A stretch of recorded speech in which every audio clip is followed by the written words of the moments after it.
Hello and welcome to the Just for Gamers video game podcast. Episode 174. It ticks all the boxes. In this week's episode, we kick things off early. What the hell? JfG Ash goes mobile. Loves trains.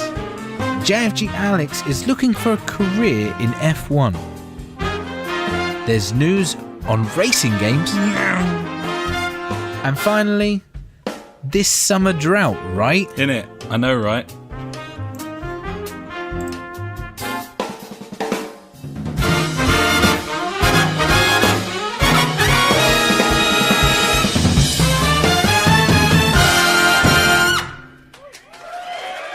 Hello and welcome to the JfG podcast. This is episode 174. My name is Alex and I'm joined as ever by my very good friend Ash. And what time do you call this, Mr. Schley? This is what you call early doors, my friend. Early indeed. It's 7:15. Yeah, we're getting the job done right now. I thought, I haven't got work today and you clearly haven't got work today. And he knows. I mean, I don't need an excuse to start drinking earlier in the day, but I thought this is probably a good one. Well, I can respect and appreciate that, buddy, and it also means that I'll have time to play games later. Yeah, I'm looking forward to playing some games. I don't know what we're going to play yet. We'll probably discuss that through this podcast about video games. Well, that's the topic this week, actually. I haven't mentioned it for some time. It's been a while. It has been a little while. I'm feeling those lighters. This is the real motherfucking deal, yo. Oh, yeah. This is a video game podcast. So just to let you know, we'll now proceed to talk for about 10-15 minutes about things that aren't video games. Well, obviously. So, yeah, had the day off today, buddy. What have you been up to, B? Also, I've only got one child this week instead of 3, which has been lovely.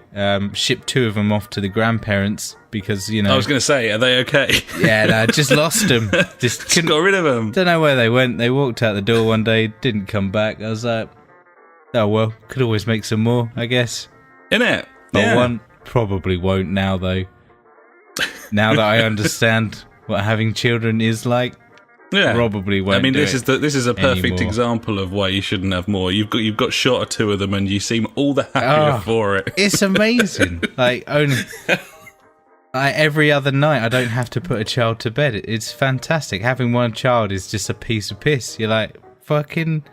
I don't understand how people can complain with one child. Yep, cheaper too. Exactly. I mean, that is the main fact. Yeah. Means that I can spend more money on myself, which I've been doing. Well, not on actual stuff, just on food. Been going out eating more. Like, went to the pub, went to some fucking, garden centre, had a brunch there today. That was nice. Had some Mackie D's the other day. I'm just I'm going crazy right now because I've got all this spare time and only one child to care for. It's great. You should set up a website where you rate the eateries that you go to, buddy. I don't think anyone's ever done that before. No, it's never been done. Maybe I'll write some reviews or something. Just 4-second videos. You're just sitting in there, and you just go shite. Yeah, or it's good. It's good. That nice. sort of thing. Hot takes. Nice. Yeah, I like it. I don't know where I was going. Yeah, today haven't done a lot. Went to see some houses to rent. It's fucking. I'm bored of houses now. Anyway, yesterday though, went to London and back in a day. Well, that's more than doable, but not particularly pleasant. It was loads of fun because I love trains. You love trains. I do love trains. It's the thing I know about you most, buddy. If someone was to say, what do you know about Ash? I would immediately, there wouldn't even be a second's pause. I'd just go, he loves trains. He loves trains. He loves trains. This guy loves trains. It's a fact. Yeah. I love trains. I was on that train for, I don't know. I went on various trains because it wasn't like going to London. I had to go to London and then near Plumstead. There you go. That's the place. It's a funny name, isn't it, if you think about it? Went past the Millwall Stadium. Oh, it's a delightful part of the world, that. Yeah, and then Charlton. Yeah, lovely. Nice, yeah. I remember, times where I've been to both of those the stadium horrible and being like, well, abominations. Yeah, they were good times. One of my favourite ones was at Charlton because the opposite. I was watching Birmingham City with my dad, obviously, and the other fans were they weren't singing or saying anything. This Brumley gets up next to me, and is like, "Can you hear me over there?" And then obviously no response because they couldn't. There you go. Yeah, that's how that went down. Enjoyed that. Yeah. Never forget. There's a pointless story for you. Yeah, but being on that train gave me some time to take the Switch out on its debut outing. I was going to say, you're actually using it in the wild. Yeah, and I'll talk about that in a bit. Yeah, fucking sweet, buddy. But that was good overall on the whole. Yeah. So you've got that to look forward to. Lovely. So apart from that, buddy, standard stuff: working, drinking. That's about it. Playing Destiny, obviously. That's about it. That's my life, mate. That's my life. Lovely. Yeah, it's a great one. How's your week been, buddy, of unemployment still? I'm guessing you're still unemployed. I don't know. Currently, yeah, I'm currently still unemployed. I've been applying to jobs, so it probably isn't going to last, which is both what you want to happen and also what you don't. Wow. So swings and round of booze, buddy. Gibbons B. Trying to just enjoy it as I can, because it'll be very much missed when I have employment and a way to support myself financially. Carpe diem, buddy. Seize the day. YOLO. YOLOs. I like Rolos. Yeah. So in a certain sort of YOLO-ish nihilism, the funk came down at the weekend, buddy. Nice. And I have to say, it's difficult to describe the day we had. I don't know. I don't know what to say, really. It was, it started well, and it ended poorly, although it depends. I mean, some of us can't remember how it ended, but I found that setting out a pub crawl list beforehand that made geographical sense meant that there'd be a good chance that we'd be able to retrace our steps. Also, if one of us died on the journey, we could probably pin down the pubs we were between at the time. Nice. And therefore probably track down our corpse and make peace. Yeah. In that respect. So yeah, we went on a 13-point pub crawl, taking in at least a pint in each, and a couple of G&Ts on the way through to the Pantiles. Obviously. Culminating in a trip to the only sports pub in the town. The Funk, I don't believe he remembers this. We went to Cassidy's, ordered a couple of hop houses, and we were sitting on their sofas watching women's hockey on Eurosport nice. at 2 a.m. And then after that, and I believe that this might have been my decision, buddy, I decided that the night wasn't over. So after the 2 a.m. women's hockey. Yeah. So we went to a club uptown, and that was just us standing in a club surrounded by a load of people who hadn't been drinking since 1, and were therefore kind of in control of themselves. Funk just couldn't get it out of his head that he wanted a Sprite. He was just really caned. He was like, I just if I could just get a Sprite. And I was like, no, buddy, there's no Sprite. They do shipyard in here. It's like, just a Sprite. Just want a Sprite, really. Did he ever get that Sprite? He never got the Sprite. Oh, no. But I did. We went down past Royal Grill on the way home, buddy, and finished things off with a quarter pounder and chips, which I found remnants of in my bed and down myself when I woke up on Sunday. Yes, buddy. There you go. Well played. What followed, buddy, was some sort of 48-hour hangover. Oh, I mean, it's a beauty. This is the first drink I've had since about 3:30 on Sunday morning. The time hasn't felt right until now. This is going okay. Yeah, but it was quite. Yeah. quite 2-day a thing. hangovers, they're the thing these days, I hear. Man, It's- like, yeah. because I don't heavily drink anymore. Like, I drink really regularly, but not a great deal. Like, Yeah. I never have more than 4 beers, like, ever, basically. If I go out for a night out, I'd have maybe 4 pints, maybe 5 at a push. Ooh. Certainly not what I think was like 14 and a couple of, like, gins as well. Yeah, that's going to do the job on you. Just fucked me over, and I was like smoking like a chimney as well. I got through a whole pack of 20 fags as well. That is bad. Oh. Bad news bears, mate. It was the sort of night that you should really only have once or twice a year. Yeah. Some would argue never. I would argue once or twice a year. Definitely. Has to be done. You know, so we'll see how next weekend goes. Yeah, I was going to say, we'll be meeting up and, getting absolutely twatted. In like 3 days. Yeah. Yeah. Well, I'll have had enough time to recover by then. Obviously, yeah. So basically, 48-hour hangover and no employment has meant that I've had the chance to play a lot of games, which I'll obviously talk about shortly. I really genuinely have nothing else to report. I've been cooking some nice food.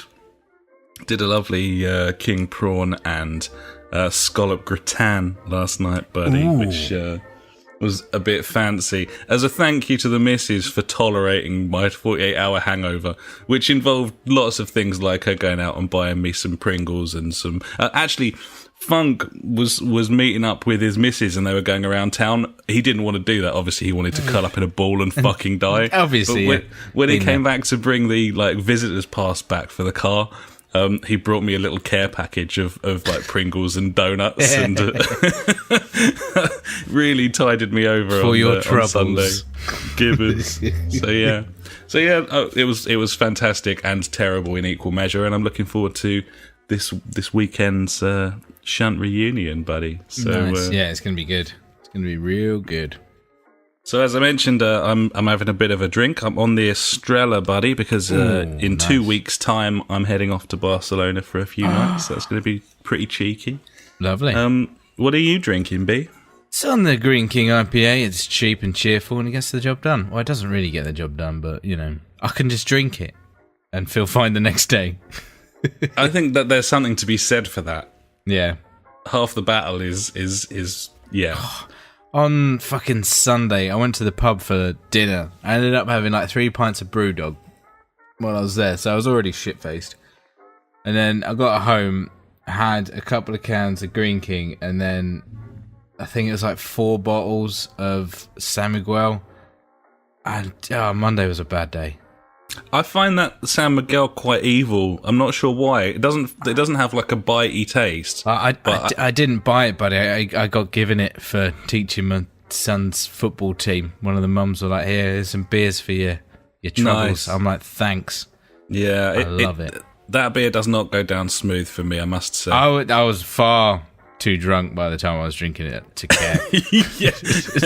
Yeah, it was a culmination effect, perhaps, yeah. But luckily enough, I wasn't the drunkest member of our fire team on Sunday. Just, Mac was, he was on fire. He's a special boy. That sounds fun. Oh, mate, it was so funny. It was absolutely hilarious. It was brilliant. Such a good time. Anyway, that's my week, buddy. Drinking. And that's my week, buddy. We'll probably go and talk about what we've been playing, I'd imagine. Gibbons. So there's the various sirens and motorcycle engines and sports car engines, especially of Tunbridge Wells, provides a beautiful background hum to proceedings. That's what we need. Seems to have got fucking hot again. Yeah, I know, right? We had a nice weekend where it just rained a lot. It was like 21 and windy here. It was great. Yeah. I really enjoyed it. It was good for walking around drinking, I have to say.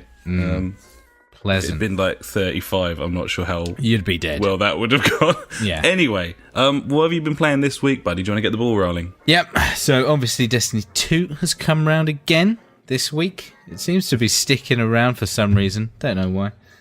I got my Whisper of the Worm, the big old sniper rifle. I got that this weekend, which I was very happy about. John Boy and Trophy helped me get through that. Trophy's the Irish guy. He's and that's the one that should have dropped before and didn't. Oh, yeah. No, you got it. Okay. Yeah, now I'm happy about that. So we've unlocked the heroic event for that, and there's like some exotic ship blueprint that you can get and stuff like that. So I'm looking forward to grinding that out as well. Good times. We finished the Eater of Worlds raid lair. Not on Sunday, but on Monday. Mac was occupied on Monday night, unfortunately, so he didn't make it on. So I had to call in some other dad from the Discord, and I'm trying to think of his name now. NK Wizzy or something, I think it was. Came in and like he'd already done it. We'd already got to like the final stage, like the boss battle. So we all loaded in. We had a big old chat about how we're going to do it, and yeah, we smashed it in about like 4 or 5 goes. So yeah, we've got that one done. So there's only one more raid layer to go, and that's something Spire. I don't know, but it's meant to be the worst one, which is a bit of a bummer. But yeah, cool that we got that done. Gonna give it another go, probably this weekend. On the Sunday night when I'm incredibly hungover from this weekend's proceedings. Looking forward to that. Yeah, Moments of Triumph have started in Destiny 2. So this is like the end of year bits and bobs where you can pick up all like these massive bounties. I've completed a hell of a lot of them already throughout the year. There's just a few more for me to get, and you get like super special, super nice armor, and then you can... There's even more grinding with the armor as well. It sounds terrible, but I love it. So, like, when you start off in Destiny 2, you start off with, like, you get pretty much killed. You lose your ghost. And you're wearing this armor that's all fucking torn and shitty, if you can remember that.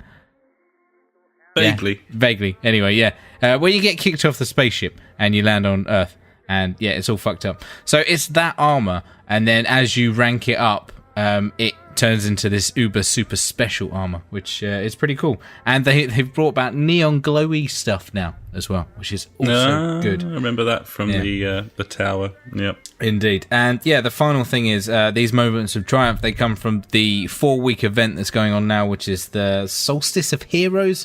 It's a big old celebration of the end of the first year of Destiny 2. So obviously the tower's all fucking crazy. But one nice thing they've done with that is they've grabbed, I think, 5 story missions, and they've kind of, I think it's called Redux, that the word that they've used for it, and they've kind of like remixed them in a way so they're a hell of a lot harder, and there's all different bosses and shit all about it. So it's fun being able to do some of the old missions again, which is pretty cool. There's always been meditations, which is where you get to go back and do missions, but they're just the normal missions. I don't know. It's a bit more of a challenge, really, which is kind of cool. So yeah, fair play. Next 4 weeks of Destiny is grinding the fuck out of that shit, really, which I'm looking forward to. It's going to be good. Cool, man. And then I think the new patch drops where loads of shit changes, like the weapons, and I think being able to play strikes on their own instead of having to go in a playlist. I don't know if that is in the next one, but if not, it'll be like the week after when the DLC drops, which is cool. Yeah, so there's some Destiny for you, buddy. I know you love it. Yeah, cheers, buddy. Yeah, no worries. Yeah, like I said earlier, I was on a train and playing some Switch. I also was sitting on the sofa the other day playing some Switch, and a game that I've managed to chuck about 5 hours into this week is Golf Story. It's a game that I mentioned. You were really excited about this, weren't you?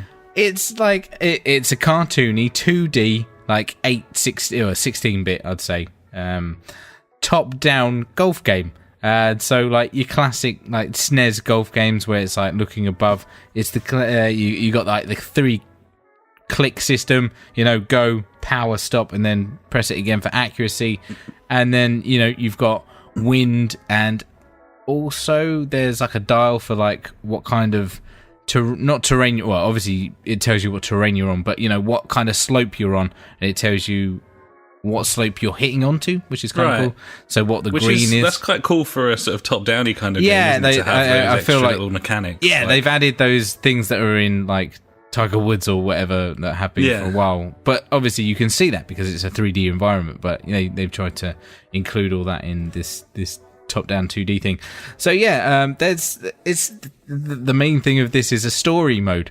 So it starts off as you're a kid with your dad, and he's teaching you to play golf. I'm like, good times, I remember this.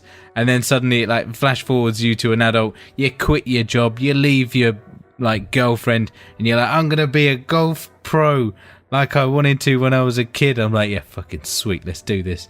And then obviously you start out in like the shithole golf club, and you have to prove yourself. And yeah, it's cool because there's like little stories that go on. So for instance, like the beginning of it is you go up to the coach, you're like, I want to be coached, and he's like, fuck you, I don't know who you are, and you have to pay for it as well, give me some money. So you have to go off and do various little different things. Like obviously to start off with, you learn how to like chip the ball, putt the ball, drive the ball, like different bends, how to put backspin, topspin on the ball and stuff like that. Through that you earn a bit of money. Then he's like, you're like, yeah, I got some money. He's like, I don't care anyway. So you beat all of his like students in like different mini games or in like a 4-hole game or golf, and then it progresses like that. And then you get to go to like different golf courses and play in tournaments. But obviously as you go to the different golf courses, like there's all kinds of other like little tasks to do. It's like a golf RPG. I was going to say, so is this presented like a Pokemon game, or like an early Zelda with the sort of top-down wandering about sort of thing? Yeah, pretty much. Okay.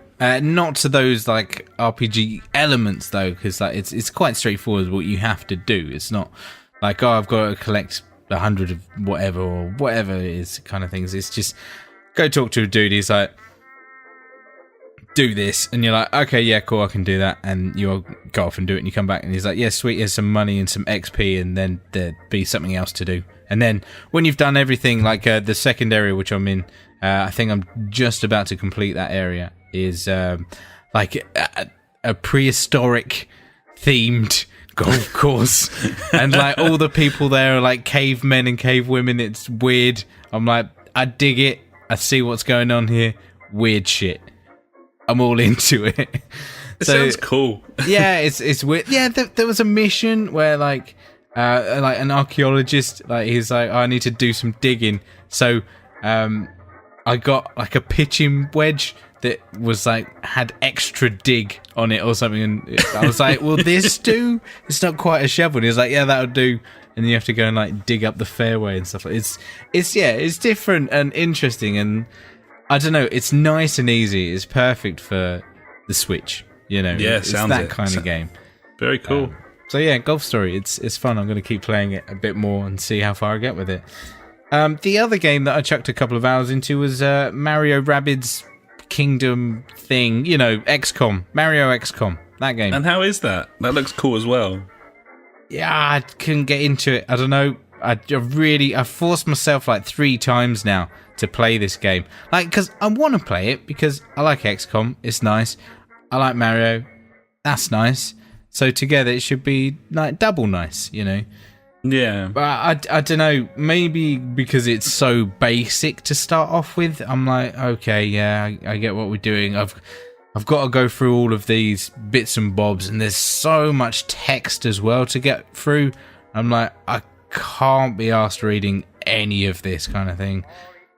I don't know. I feel like if it was a bit more action, less text about wah. I don't know. I'm going to carry on because I know I'm going to enjoy this game. I just feel like the first 2 hours have been like fucking boring.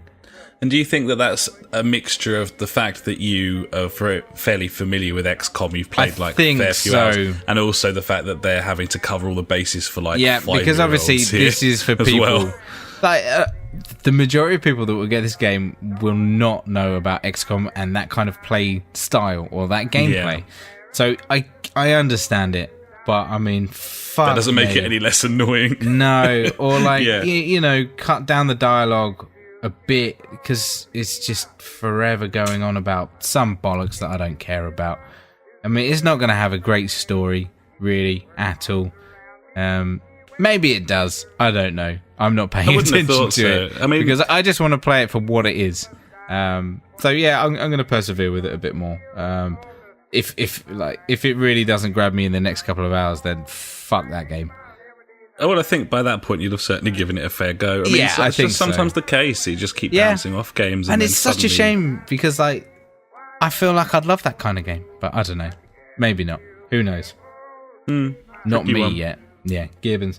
So yeah, buddy, there's a few games that I've been playing. I can't think of any else that I really want to talk about. Nope, I'm good. Nice, so yeah, cheers, buddy. What you been playing this week, buddy? Some more God of War? You've been getting you stuck into that, have you? An insane amount of God of War. Okay, first things first. Because last time you were on about the combat being a bit annoying. Not annoying, but, I can't be asked to learn all of this combat. Yeah. How's that gone? And now, obviously, I have completed the story of God of War. Okay, cool. So, I mean, on Sunday, Funk disappeared off with his missus at about 12:30, and I was still playing that game at 12:30. The next 12:30. Oh my god, so, that's a 12-hour stint. That's crazy. It's a 12-hour stint. You are known for this, though. I've got previous, it's true. I get properly into a game, I get completely obsessed with it, and I rinse it dry. And then Milk one the day, buddy. No matter whether I finished it or not, and this happened with LA Noire as well, by the way. I'm 95% through LA Noire, and I kept playing it every fucking day for hours and hours, and then one day I just didn't want to load that shit up. And I know I probably never will again. Yeah. And that's just me. I don't know. It's a bit strange, but that's kind of how I operate. God of War is absolutely brilliant. It is an exceptional video game. It is comfortably the best game to come out this year so far. Yep, agreed. And something's going to have to go a very long way to top it. There's just so much. Addressing your question about the special moves. Yeah, the combat. I still this is the first of two games this week where I'm going to talk about the combat mechanics, and you don't need to learn all that shit to have a good time, to progress through the game, to be good at the game. Yeah. You can develop your style based on a niche of the sort of whole circle of elements that you have the options to use. And I have yet to come across a situation where I'm failing it because I'm not utilising everything he can do. Would you say that's a positive? I'd say it's a massive positive. Yeah. Basically, what I'm saying here is I'm using about a sixth of all of the things that he can do, and I've upgraded them to the hilt. But if you didn't want to play it like I'm playing it, and let's face it, you probably don't if you're a hack and slasher, because I'm not one, so God knows what I'm fucking doing. I mean, I'm playing it like The Witcher, really, where I'm kind of lots of side steps, rolls, and parries. That's how I was doing it, buddy. Going in with like all guns blazing, and then just spamming square to get him to keep shooting these arrows, the kid, all the time. Yeah, do it. I don't know if everyone plays it the same way, but basically what I'm saying is you can play it however you want, which is really, really cool. Did you use any of the time manipulation stuff at all? I used the slowdown occasionally, but I found that there's a different rune you can use where you put like a giant circle down on the floor, and whenever you're fighting within that circle, enemies can't do that sort of ultimate attack that you can't block, and they also can't block you either. So It's like a little Goldilocks zone of absolute battery. So that's kind of what I was using a fair old bit. Also, I've got this kind of Company of Wolves thing that holds square down. And it shoots a load of like lightning wolves at them and they just fuck them all up. I think that's the one I ended up using on that. The lightning arrows are incredibly powerful because if they get critical hits on enemies, then they chain to other enemies, so you can kind of incapacitate a whole crowd at once while you're slowly like beavering away at them. But like stepping back out of like the really like minute detail, The story is really interesting and brilliantly acted and very clever. I just wanted more, really. I was happy enough with the way that the story ended. I also knew that there was all this sort of post-game content, because you get to the end of the story and there's several worlds that you haven't even visited yet. But it turns out that those are almost like different game modes in the post-game. So you've got one world where it's kind of like a horde mode type thing, and there's sort of six different tiers of it, and there's maybe 3 challenges at each tier, and that's literally like kill 100 enemies, survive for 5 minutes, that sort of thing. There's another world, and this is the one that's kind of piqued my interest the most, and I've been kind of putting my time into since I finished off the story. It's like a little brothel world, diagonal sort of diamond maze of like maybe 6 different rooms. There's little sort of traps between each one, like big smashing wall traps or saw blades and stuff. The whole world is like covered in this mist, so you can only stay in there for a certain amount of time before you die. Scotch mist. I can't even remember what it's called, but it's the equivalent of Scotch mist. You go in there and it's basically a roguelike. So it's this. Okay. It's like another game. Yeah. You collect these mist embers or some. I can't even remember what they're called, which is ridiculous because I've probably done 10 hours of it. But anyway, you collect these mist parts for killing enemies in there. You kill the enemies. Once you clear the enemies, then some chests open up. You can take the stuff out of there, but you got to get the fuck out of Dodge before the bar at the top runs out and you basically suffocate. Yeah. Nice. Once you exit, you keep everything that you took. And next time you go back in there, the whole thing resets. Now, that includes the different traps in different areas, the different enemies in different areas. Wow, cool. And then in the Not middle... a fan of roguelikes, but I'd do it on this game. It works on this game. Yeah, I'm not a fan either. And then in the middle, you've got like a big open field where there's no mist. So you can also go... So you either run out the way you came in or into this middle platform. Both ways you go, you will retain anything that you've taken already, even if you die. But you just got to get out of that mist, basically. And then there's all these chests up there, and you need a different amount of these mist embers to open each chest. Now, you might need like 10,000 of them, and that's going to take, I don't know, maybe 15 runs going in, killing shit, getting out with as much stuff as you can. Obviously, it's risk reward in that the further you go in, the bigger the enemies, the bigger the rewards, but you might die and lose literally everything you've done on that run. And then there's just like 10 different things to unlock in this central area, so it's just about ranking up. But you've also got one of the dwarves at the entrance, and he'll make you armor, which is resistant to the mist, so you can slowly and surely improve all of your stuff so that you can stay in there longer and longer and longer. It's very, very cool. That's progression, buddy. The whole thing's after the story is finished, you know, after you've put 30 hours into this thing, you've still got this, which is literally like a different game.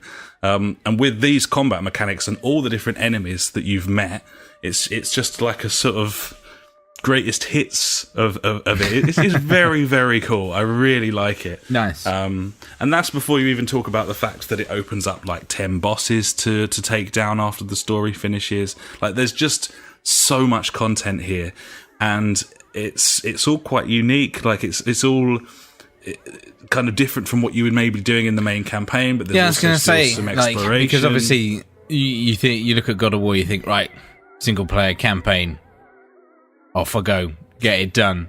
And now you're saying that's done, but there's still a fuckload to do. There's so much to do. I mean, it also does a great job of telling you what you've got in terms of collectibles and what you need to get. So when you're retracing your steps back through areas you've been before, you can see whether you've cleared that area or not. And I really like that, because it's so annoying if you are going after a platinum, for example, and you need to find all of these, you know, fucking ravens, and you can't because you don't know where you've been and where you haven't, you know, and you end up going, you know, people who have even more time than I do, going through game guides, fucking, you know, trying to track down, I don't know, maybe pigeons in a city, buddy, you know, that sort of thing. Oh, so, yeah, like you do. So, yeah, it's a fucking great game. I really like it. I didn't think I would like it like I do, because I wasn't convinced by the the combat, I wasn't sure that it was something I was going to be able to get into. I was completely wrong about that. There's also a good smattering of climbing and puzzles and storytelling, and all of the mechanics that go into kind of putting the whole thing together. For example, every time you get in the boat, then you get a story told to you. And then when you jump out of the boat, it's like, oh, I'll pick this up when we come back or whatever. It's all very natural, very well crafted. I think I said last week that this is like a Rolls Royce of a game, and that is exactly what it is. It is just everything. AAA gets a bad rap as a term for a big budget game. This is everything you want from a AAA title. It ticks all of the boxes. It does everything brilliantly. And I couldn't recommend it any more than that. It's fucking fantastic. So, God knows how many hours I've played since I finished the story. I'm nowhere near done because I've got all the collecting to do, which I may or may not do all of that, but certainly the roguelike gauntlet part of it is something that I will complete. I will get all the way through because it's really compelling and fun to sort of test your skills. Nice. The bosses as well, and dragons to free. Like, yeah, it's fucking cool. So yeah, there you go. Pardon me. That's God of War. Very, very briefly, because I don't think many people would be interested in this, I've been playing F1 2017 with my no assists career. I think the same amount of people will be interested in this as they are Destiny 2, buddy. So fucking fill your boots, son. This is a game that you are absolutely loving right now. So get on with it. Fucking talk about it. I can't stop playing this F1 game. Since we turned the assists off and realised that we weren't playing the game properly before, I am completely obsessive with it, to the point as I've got a little notebook of lap times. Like, that's how obsessive I've got about this game now. I've got the practice sessions where you have to sort of tick all the boxes. You get research and development points that you can then spend to upgrade the car. But that's, like, when I first started doing that, I was thinking, this is such a huge research and development. Like, this is a huge, like, tree of progression. How do you do this? Like, throughout a season, you don't get enough stuff? The answer is you don't. You do it through multiple seasons. It carries over. So this has become like a multi-seasoned thing now. And multi-layered. I just never thought I would put the time in. And the reason that I've got into this is because I am not currently working. I was going to say, it's because you've got time. Yeah, as soon as I'm working again, I won't play this career mode anymore. Obviously. Yeah. Because I'm spending over an hour on each race. Like, you do the practice sessions, there's 3 of them, you've got maybe 6 or 7 things that you need to do, different challenges, and you can do them across the 3 sessions. They're not particularly easy to do, because, I've got the difficulty up, and the assists off, and the weather on dynamic, so it's a good challenge. Then I've got my qualifying session, and then you've got your full race, and I'm doing 25% races. So by the time I come away from each circuit, I'll have done maybe 15 laps of the race, something like that as an average. I'll have done a minimum of 15, 20 laps of practicing, and I'll have done maybe 3 laps of quali as well. So by the end of a race weekend, I'll have probably done 45, 50 laps of a circuit. And that's dedication. I'm getting quite good at these circuits now. And then on top of that, you've got invitational events where you can race the old cars, and there's like overtake challenges or literal like outrun-esque checkpoint races in like the old Renault and the old Ferraris of days gone by. Absolutely balls deep. I'm halfway through the season. I've done 10 races. Nice. So it's just fantastic. If you like racing games, there was an article on Eurogamer this week where they basically said they keep iterating on this F1 franchise, Codemasters, and this is basically the best career mode in racing games across all platforms at the moment. They're absolutely right about that. If you want sort of in depth, if you're a little simmy wanker like me, you can't beat this. It's got a little bit of everything for you, and once you start mastering driving in full wet conditions with all of the assists turned off, it just feels so much like it's you doing it. It's like 90% you doing it and 10% the game, rather than what it used to be like when we played it, where it was sort of like squirt and go. So, yeah. F1, buddy. Fucking, it's so good. It's so Loves good. a bit of it. Gibbons. Got lots of racing news this week as well. So you're welcome or apologies, depending on where you stand on News that. is news, buddy. Gibbons. Quickly then, Tearaway Unfolded. I've been playing a little bit of that this week because the missus has picked it back up again.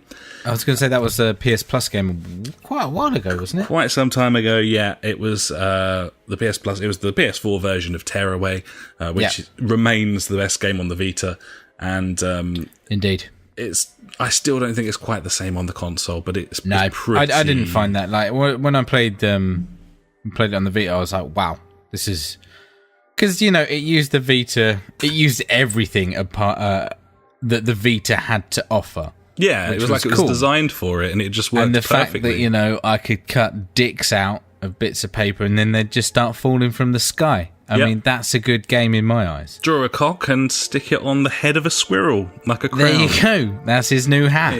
He wears that for life. There you go, the king of the woods. Fucking... You know the score. Cockhead, Exactly. yeah. But yeah, and then you transfer that to the DualShock 4 controller, and I don't know, it didn't grab me in such the same way. Maybe because I'd played it already on the Vita, I don't know. I think so. I think it was a pretty solid port. But I just think once you've played the thing as designed, then this was never really going to stand up. And I still kind of feel that way. She's been kind of working through it. It's basically her favourite game ever, Tearaway. She must have completed it 5 times, with all the collectibles as well. But yeah, this isn't quite as good, but it's still a great game. And worth digging out your library if you picked it up on PS Plus at the time and kind of forgot about it. It's good. Solid game. Yeah, man. Cool. Talking of PS Plus, obviously we're heading into the next selection of PS Plus titles, and they haven't been announced just yet because it's next Tuesday. They were supposed to be announced today. Has that happened? I'm just doing a little search.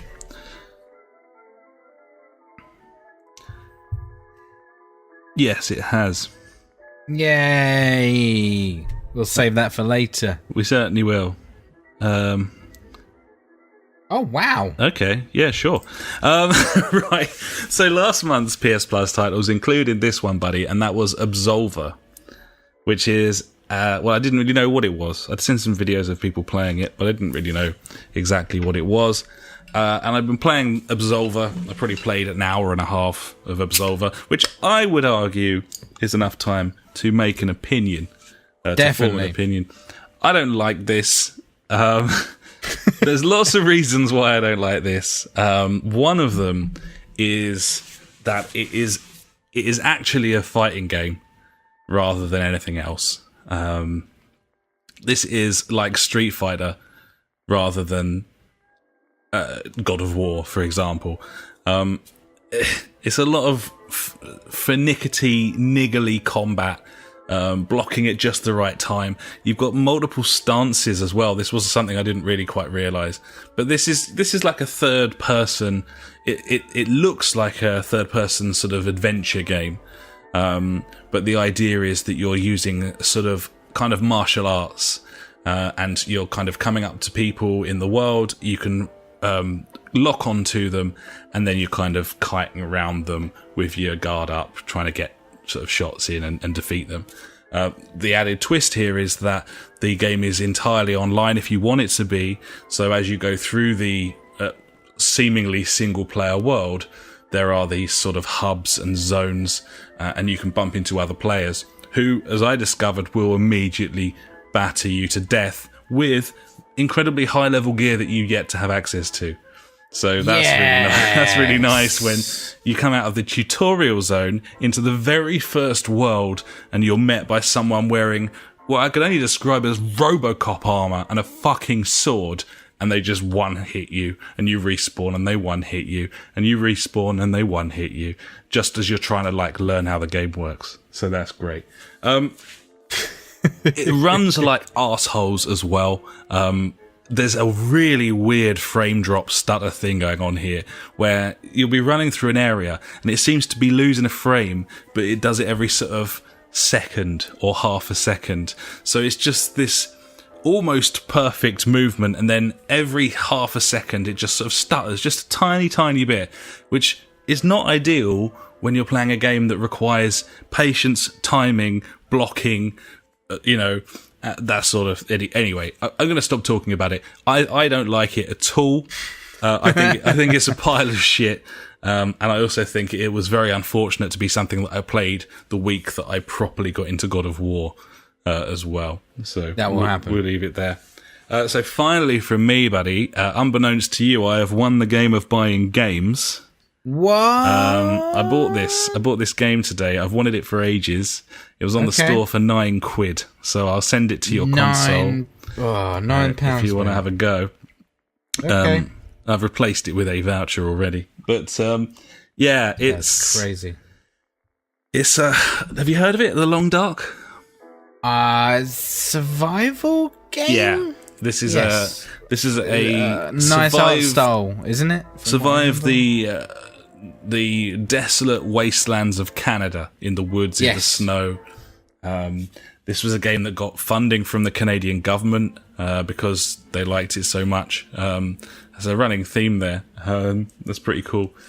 Anyway, it's a hardcore survival game, so it tries to sort of recreate everything. It's also episodic in that there's a story-based chapter mode, and then you've got a sort of survival mode as well, where you can kind of go open world and do whatever you want. First thing to say about it is it's a story mode. It needn't be, as far as I'm concerned. I just wanted a survival game. And the script is shite and the acting is shite. So I just turned off the voice completely. Because you're literally walking around this camp, and I understand it. It's the tutorial mission. They want to make sure everyone knows what page they're on. But you're literally walking around, and you've got your meter at the bottom that says that you're like starving, and you've got actual fucking voice lines of a dude going, "Man, I'm starving," like that. Man, I'm so I need to hungry find right something now. to eat. And I just even like, need a dick. Fuck off. Like, just fuck off. This is ruining it, because the art style is kind of Firewatchy. That was what drew me to it. It looks like Firewatch in the snow. In terms of the mechanics of it, it's about the gameplay mechanics rather than the story, so that's how it differs from Firewatch. Yeah. But it's very clever. You collect sticks and shit on the floor all the time. Your temperature meter's going down. Once that hits 0, then your health meter starts going down. You got to build your fire, and then you can sort of sit next to it and get the heat up. You got to cook meat. All the survival stuff, which I've kind of had a bit of a penchant for recently. But it's very nicely done here. The menu system's very intuitive. You've got a decent wheel of options. You can kind of get to stuff quickly, which is important because you could die very quickly. Stuff like, you light a fire and it tells you how long it's going to last, and each time you add more fuel, it tells you how much longer it's going to last, how long it takes for meat to cook. There's lots of sort of menus and systems to manage here. And the wildlife, because they've gone for realism, if you bump into a wolf, it's not going to just run at you and fucking murder you instantly. If you skirt around it, stay away from it. Wolves in the wild don't generally see human, fucking charge at human and enter into a battle to the death, because it doesn't make any sense, that an animal would risk its life just to batter you. Obviously. Especially if it's eating a carcass already. Like, why would it fucking do that? It's already fucking eating. It's like, fuck off. Yeah, you bump into 10 of them, then you might be having a bit of a problem. Yeah, a bit of a pack. Like it. But yeah, the story's kind of, you've been in a plane crash, you're stuck in the mountains, you're trying to escape. On the back of it, there's some sort of underlying apocalyptic event. It seems to me like an EMP event or something, rather than an enemy one. Then so maybe all the power's gone or whatever. Like that shit show that was on a little while ago. Was it called Revolution or something like that? Anyway, really promising. It's single player only. It's the sort of game you can just get stuck into for a couple of hours.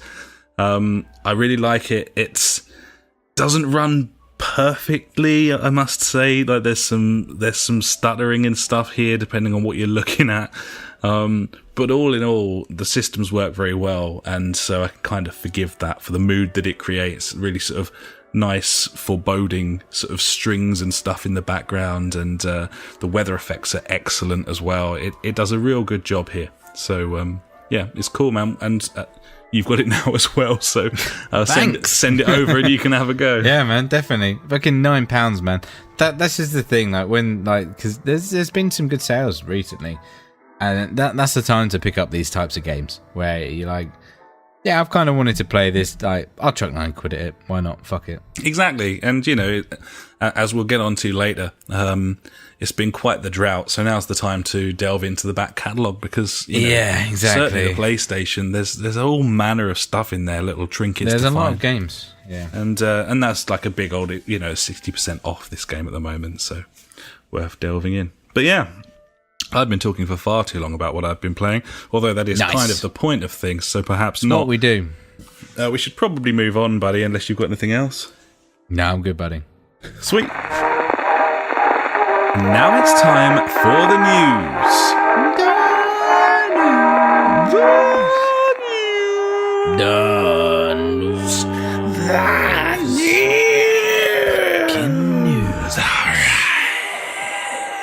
Number one.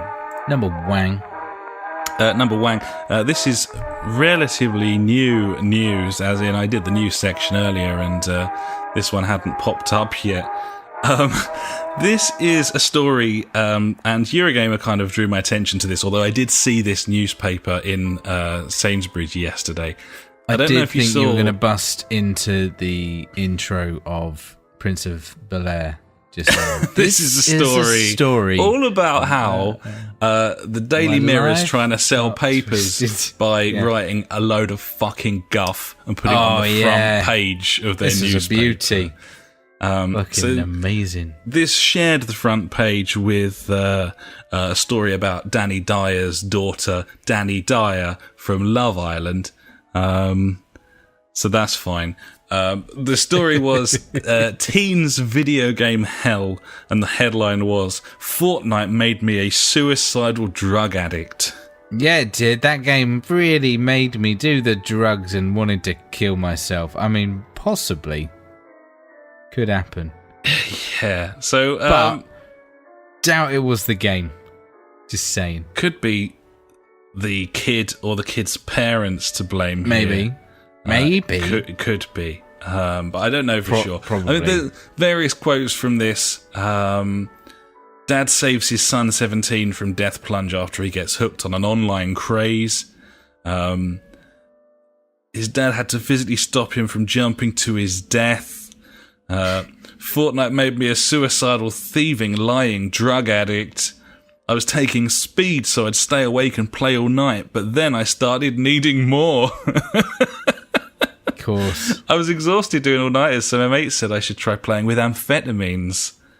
I've always been anti-drugs, but all I wanted to do was play the game, and this seemed like the only way. Yeah, it was. Anyway, long story short, this fuckwit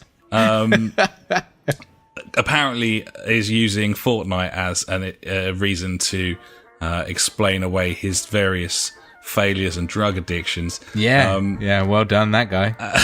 This is a story that was front page news in this country on one of the biggest papers in the country. It's already not only being completely lambasted on Twitter by various people, but also other mainstream media outlets have been shitting on this thing. And it's been somewhat undermined, and this is fucking great shit from Eurogamer, courtesy of Chris Bratt, who we've kind of followed for years because he used to be a video gamer. Video gaming, yeah. That was like our main news source for some time. So this is the author of this exclusive article is this guy Matthew Barber, and Chris Bratt jumps onto Twitter to explain this. And I'm just going to read this because it basically tells the whole story. Let me tell you a story about Matthew Barber, the journalist that wrote this Mirror article about Fortnite. 2 years ago, when Pokemon Go was the game of the moment, he sent a blanket email via a response source asking for anyone to describe its potential negative effects in exchange for £100. He even suggested a few problems they might like to talk about. so this guy is just baiting. So he basically wrote a story. Chris Pratt wrote a story and sent it in. Pokemon Go's ruining my marriage, and then wrote like the most stupid fucking tale ever. Yeah.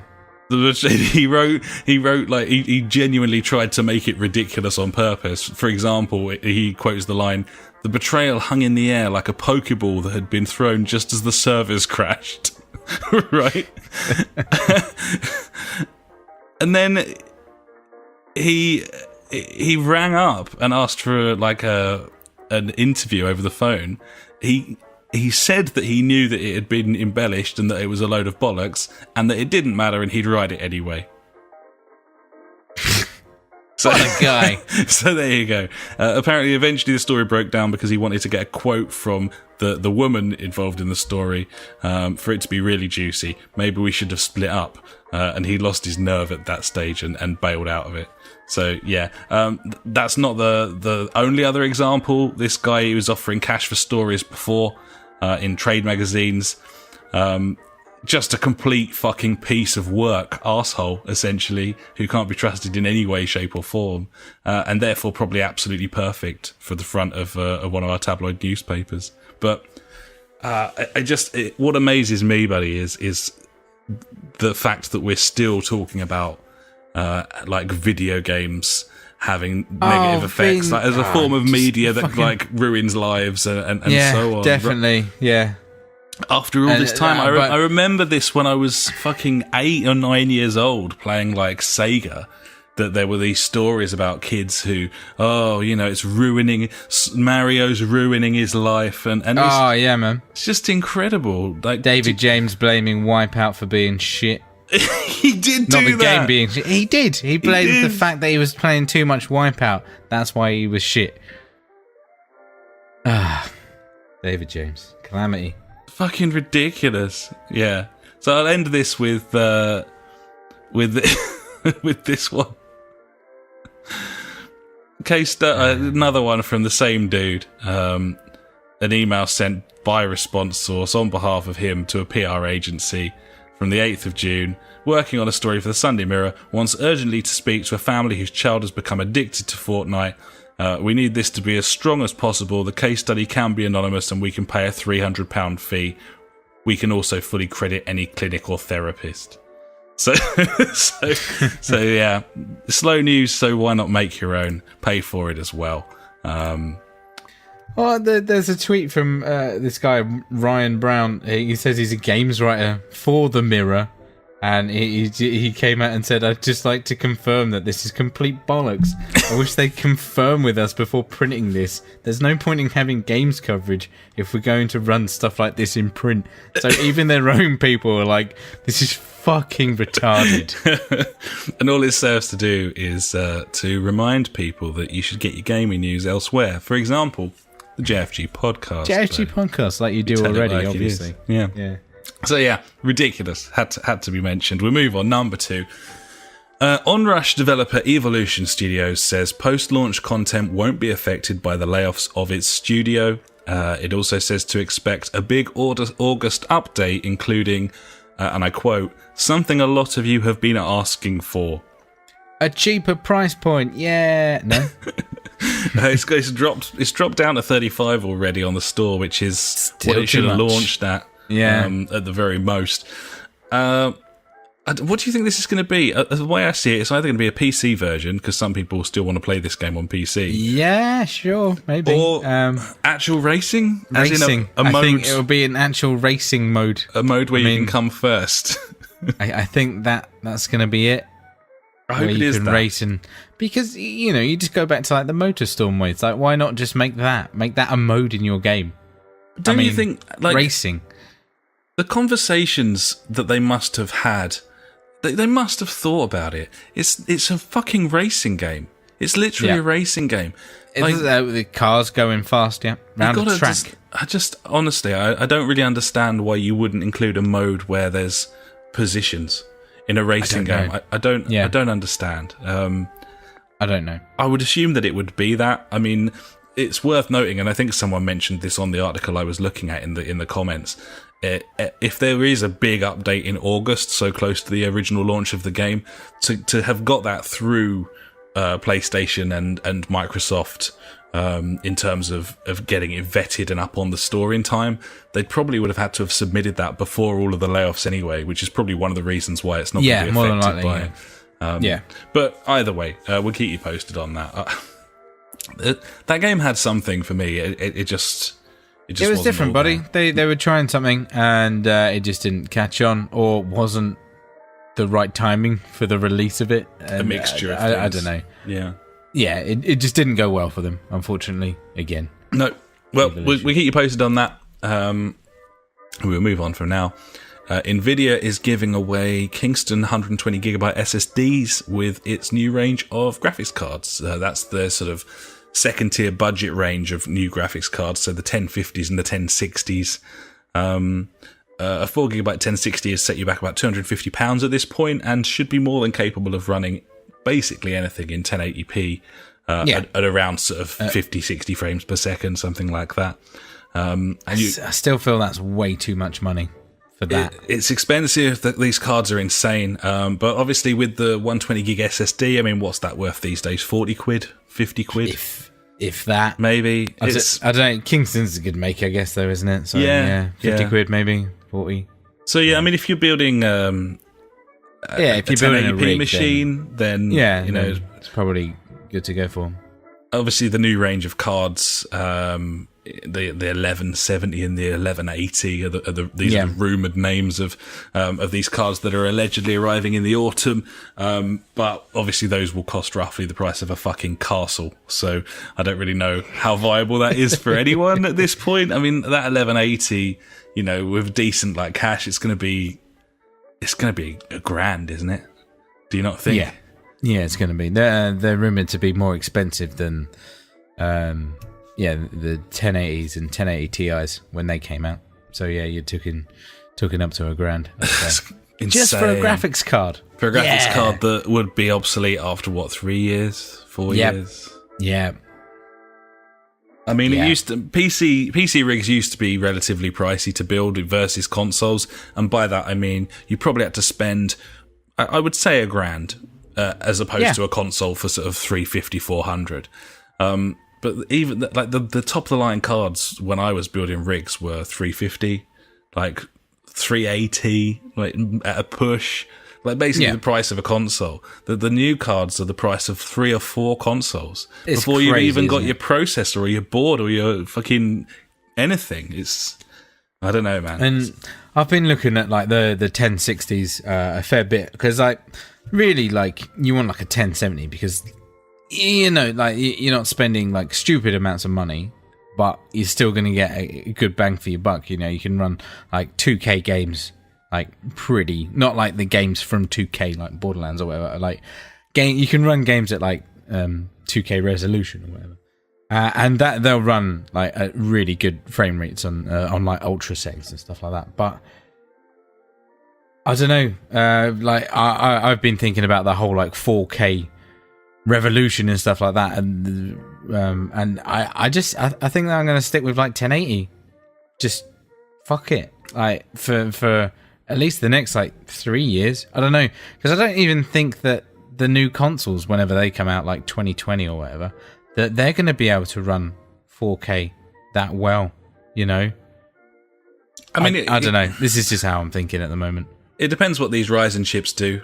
Yeah, that's true. I mean, they could be absolutely fucking amazing, but I'm not holding my breath on that. I mean, what we want is 4K 60. Yes, that is what I want. We've said that from the start. I'd rather have 2K 60 than 4K 30 every single day of the week. Yeah. Or I'd rather have 1080p 60 than 4K 30. Yeah, I'd go so far as to say that. Yeah. Anyway, that's just thinking out loud. No, it makes sense. It's So where I was going to go with this, I don't think I'm going to buy a 4K TV anytime soon. For me, I think I did mention that a while ago. I don't know. Yeah, you did. Maybe sort of 10, 12 episodes ago, you were kind of umming and ahhing and working out what you were going to spend your money on. Get a big ultra wide monitor, mate. That's what I'm doing. Yeah, well, it just that better suits the different gameplay that you do. It suits your life more than just forking out on a 4K telly and then what are you gonna do with it, kind of thing. Exactly. So, makes sense, buddy. Makes sense. Anyway, I'm looking forward to seeing those new cards when they come out, just for the sheer processing power. I mean, what they're capable of. That could completely change what I'm thinking, because obviously, like, whenever I do fucking move and settle down into some new magic house that doesn't probably exist anymore, I'm gonna start chucking some money at my PC again, I think, because I've been buying like little peripherals. Like I said, I bought a new mouse, I got like a new keyboard, like Christmas time. I got my new headset now, and I'm sitting at my desk a lot more, playing games a bit on the PlayStation, or I've been playing a bit of PC. But yeah, I'd like to get like a fucking decent-ish graphics card in there, and then chuck some hours on PC again, because I do miss it, like mouse and keyboard. It's good fun. I mean, presumably it's touch and go at this point, based on the age of your rig, whether or not you'd need to go the full whack and new processor and new everything. I've been looking at it, and not really. Like, the thing that's really letting me down is my graphics card, because that's like fucking like 6 years old now. Even though it can run like it can run Destiny 2 at 60 frames per second on like medium settings at 1080p, which I think is not bad for a fucking 6-year-old graphics card. Yeah, but the PS4 Pro can't do 60 frames a second for that. That's game. true, but I mean, Destiny 2 is an example of a game that uses the previous game's engine basically to the letter. So that's true. It's not taxing you in a way that newer games, probably shit in the bed. But yeah, there's all different websites where you can go. You put all your details of your PC and like, can my rig run this? And luckily, when I got it, like the I think it's like an i5. I can't remember what numbers it was. Some numbers after the i5, anyway. It seems to still have a nice bit of stank in it. And also, you can always upgrade everything else. You've still got the graphics card for the next rig you build, if that's the way exactly. You need to play it. I mean, for the next one, I'd obviously have to get like a new motherboard and build up from scratch, because of like I've still got DDR3 RAM in mind. So obviously DDR4's out now, and you got GDDR5 as well. You got that as well. Talking about 6, I think the 1080 Ti's have been out a fair old few years now. Like, they have actually lasted a lot longer than most cards used to. Yeah, so. They've lasted longer, but obviously because of like the fucking mining situation, like that's why these things just have not come down in price, and it's a fucker. But anyway, that's a good rant. I like it. I enjoyed it. It was pretty tasty. I had a nice time. Oh yeah. We'll move on for now. On to boring things about racing games. You're welcome. Sweet. The latest Gran Turismo Sport update is now live. It adds a new track with 3 different layouts. That's kind of their thing. They added like almost like a zone, and then there's configurations that they add. Several new cars, including, bafflingly, the 2008 Mercedes F1 car. 2018, I think. I'm pretty sure that was 2018, but it might be 2008. 2008. I mean, I don't believe they'll... 10-year-old car. Was there a Mercedes in 2008? I don't think there was. Not the guy to ask, buddy. No idea. Pretty sure there wasn't in 08. And if there was, then it was very, very early in their team career or whatever. Anyway, the update also adds microtransactions. Yes! All the cars that cost more than 2 million in-game credits, and that tends to be 2 or 3 cars per manufacturer on the map, can now be bought for, between 50p and £2. So per car. Per car. So these are credits that you buy for money and then spend the credits on the car. It's a second currency, basically. Oh, okay. Yeah, I get you. So, there's no loot crates or anything. No. And 2 million in-game credits is not insurmountable. I mean, the game's been functioning fine for over a year with they haven't, it's not like they've put the price up of those cars that they've added the microtransactions for.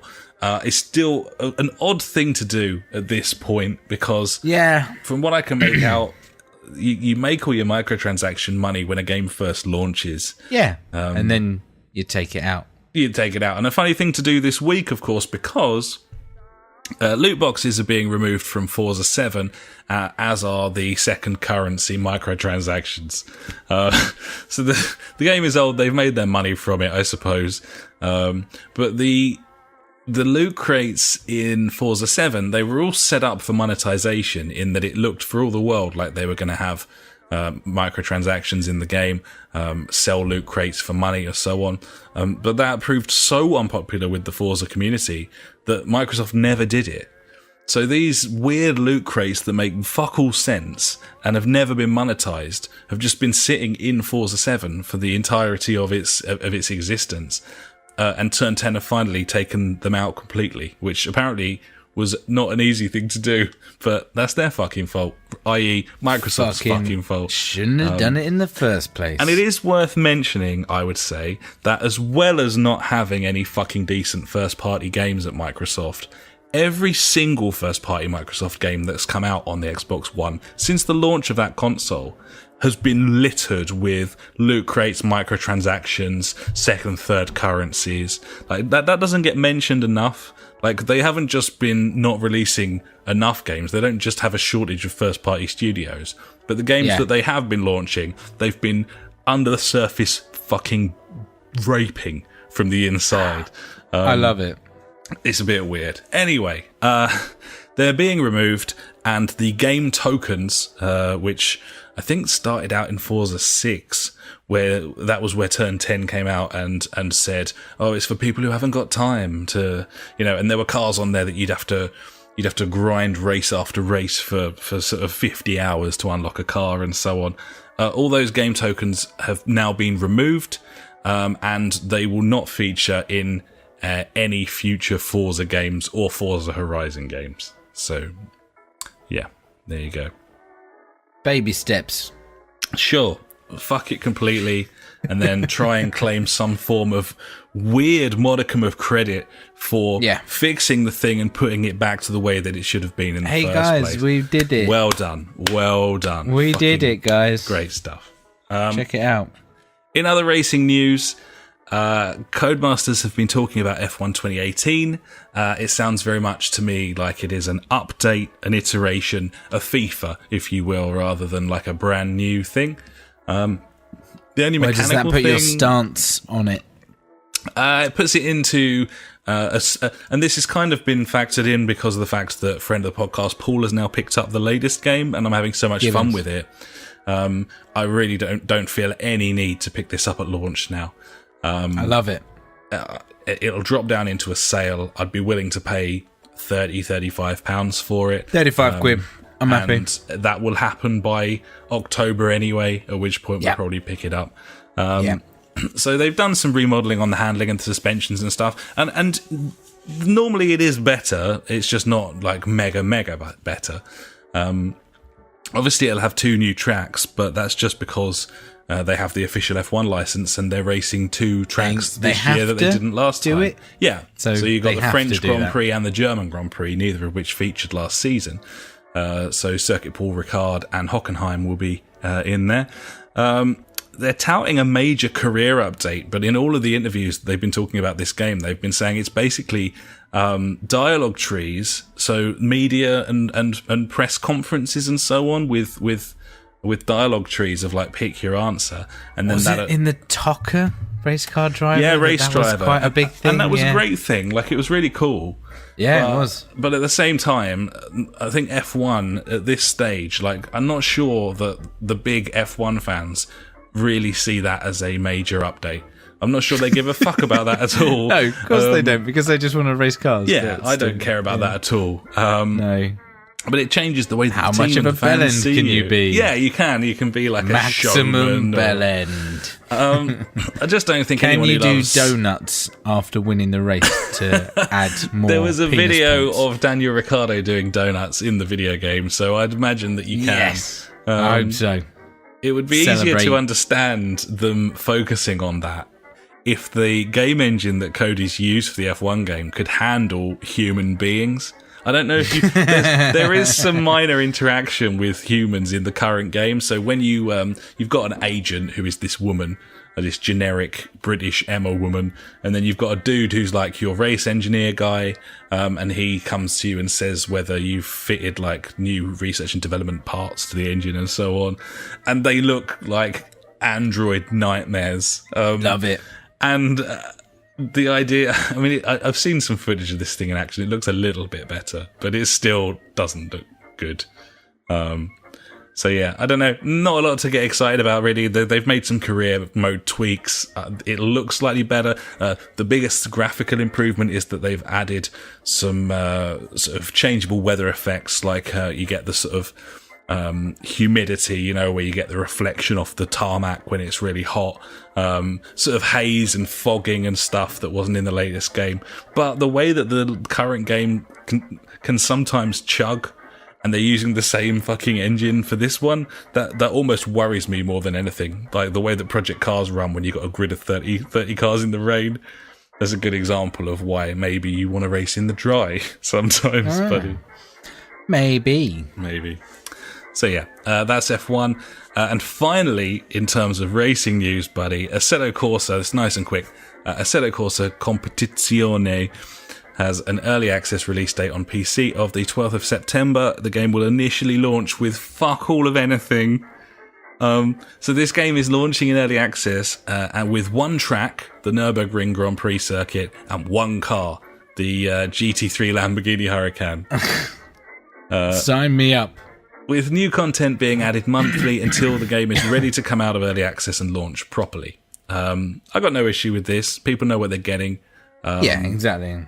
There's no release date for the console versions yet because there's no release date for the actual versions yet, but it's worth noting, as someone who owns the first one on PS4, the console porting skills are rough when it comes to Assetto Corsa, so I wouldn't hold your breath, but this is one of the most popular sim racing games in the world, on PC at least. This is the go-to for a lot of people. Yeah. And it's going to be interesting to see. So yeah, there's my racing stuff. I'm nearly there. EA's rebranding Origin Access. Currently, you can, if you're a member of Origin Access, you pay £20 a year. That will now become basic membership. Nothing will change, though. You're not going to lose anything. It's just going to be called basic because they're adding a new tier called the Premier tier. That will be launching at £15 a month, aka 90 quid a year. How does that work out? So the basic members will get there's a small discount if you pay for the annual. Oh, okay, yeah. If you buy a year, so just like every other service, you buy a year outright. Yeah, okay, gotcha. So basic members get all the stuff they already had: access to EA's Game Vault, 10-hour previews of up to 5 days before new games launch. But Premier members get all of that as well. But also, rather than 10-hour previews, they get the games. So anything new that EA brings out, you immediately unlocked for unlimited play. Damn. All new releases. So basically, Xbox Game Pass, but Origin on PC. So it's not on consoles then? It's not on consoles. It never has been with Origin. I don't think Microsoft would allow it, and neither would Sony, because they want a monopoly over those platforms themselves. Obviously. Makes sense. But if you're a PC gamer who buys FIFA every year and you're basically looking at buying one more game, or have this service and play everything new as it comes out. I mean, I can think of Battlefield 5, Anthem, Mass Effect. Mass Effect, all the sports games. So yeah, it's all subscription services, buddy. That's where we're headed. What do you make of that versus actual ownership of things? Yeah, sure. Fuck it. I mean, yeah. To be honest, like £90 a year for the entire EA library, including anything that gets released from EA.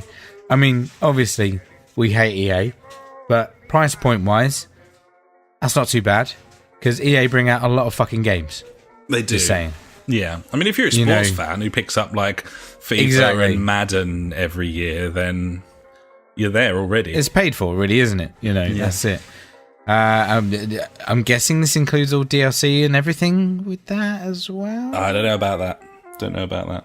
Okay, so they're going to still get you for something. I would imagine that wouldn't be included, but I don't know for certain. If it did, then I'd be like, okay, yeah, I can see that.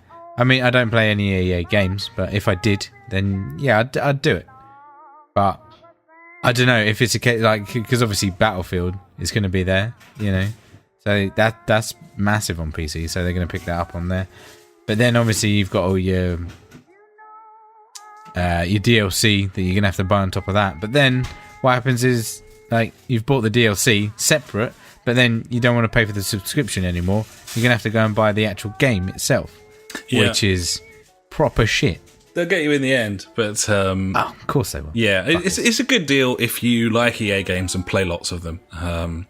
It's as simple as that, really. They haven't gone into like mega detail about everything, how it's exactly going to work at this point.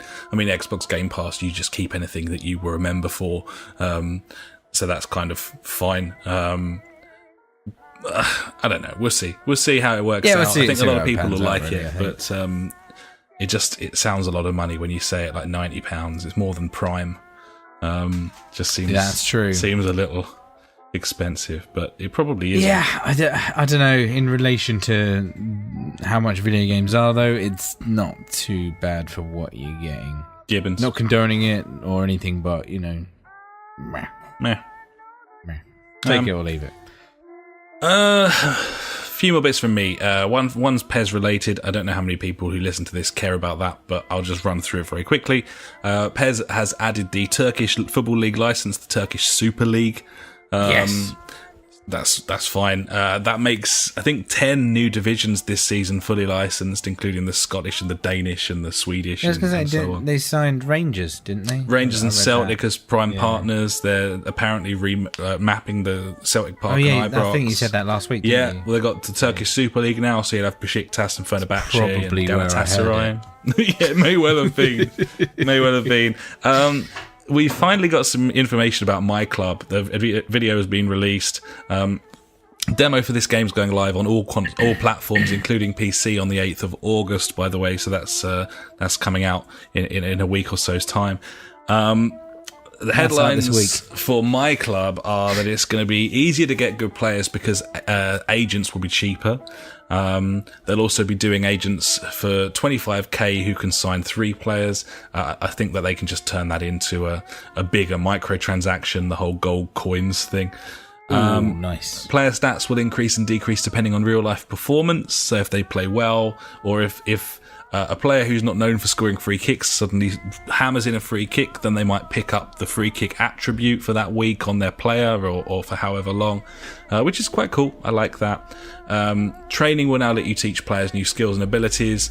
So if your keeper twats the ball really high from all his goal kicks, you can teach him the low goal kick so that he can actually be of use to you. And you can also train players in other positions. So if you've got a player who's a second striker, you're playing a rigid formation where you play a left wing forward, then you can convert him, apparently. So that's quite cool. Big fan about converting. You can get duplicate players now, meaning that all of the... well, in theory, you could make a team of Maradonas if you wanted to, which is unfortunate. I guess this will also mean...